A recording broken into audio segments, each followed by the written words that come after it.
Selamat datang di video pembelajaran hari ini. Pada kesempatan kali ini, kita akan belajar tentang teks deskripsi. Pernah nggak sih kalian membaca atau mendengar suatu cerita yang membuat kalian seolah-olah bisa melihat, mendengar, atau bahkan merasakan suasana yang diceritakan? Yuk, kita mulai pembelajaran hari ini dengan semangat. Apa itu teks deskripsi? Teks deskripsi adalah teks yang bertujuan menggambarkan suatu objek, tempat, suasana, atau peristiwa secara rinci sehingga pembaca seolah-olah dapat melihat, mendengar, dan merasakan sendiri apa yang dideskripsikan oleh penulis. Selanjutnya, tujuan teks deskripsi. Yang pertama, memberikan gambaran jelas tentang suatu objek. Dan yang kedua, membantu pembaca memahami objek secara mendalam. Dan yang ketiga, membangkitkan imajinasi pembaca. Selanjutnya ada struktur teks deskripsi. Teks deskripsi memiliki struktur yang sistematis untuk menggambarkan objek secara lengkap dan teratur, sehingga pembaca dapat memahami dengan jelas.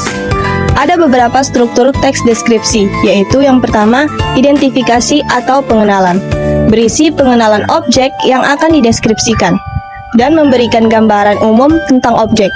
Yang kedua, deskripsi bagian, yaitu menguraikan bagian-bagian objek secara rinci dan bisa meliputi ciri fisik, sifat, suasana, atau karakteristik lainnya. Dan yang terakhir yaitu penutup atau kesan, yaitu berisi kesan atau simpulan penulis terhadap objek atau tidak selalu ada tetapi sering digunakan untuk memperkuat gambaran. Ciri-ciri teks deskripsi. Teks deskripsi memiliki ciri khas yang membedakannya dari jenis teks lainnya. Pertama, menggambarkan objek secara detail dan spesifik. Kedua, menggunakan panca indera seperti penglihatan, pendengaran, penciuman, peraba, perasa. Ketiga, membuat pembaca seolah-olah mengalami langsung. Keempat, fokus pada satu objek tertentu.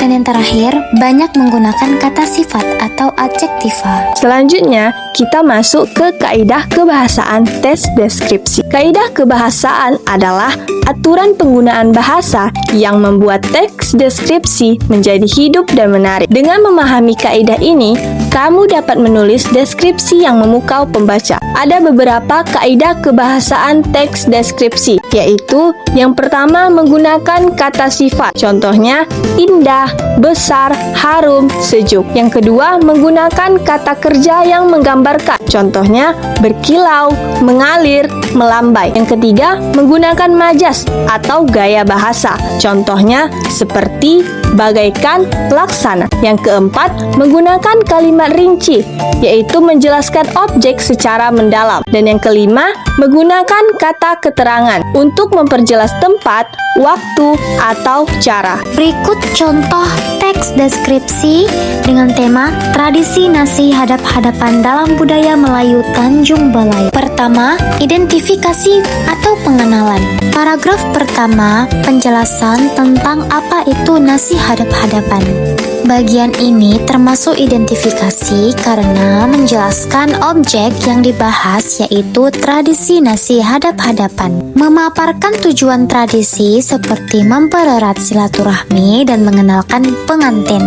Bagian ini termasuk deskripsi bagian karena menguraikan bagian-bagian dari tradisi secara rinci dan terperinci, yaitu ciri fisik, seperti bentuk penyajian nasi dan lauk pauk pada tradisi nasi hadap-hadapan. Bagian ini termasuk penutup karena berisi simpulan atau pandangan penulis terhadap tradisi, menyampaikan nilai penting dari tradisi tersebut seperti kaya makna, perlu dilestarikan, memberikan kesan akhir yang memperkuat isi teks.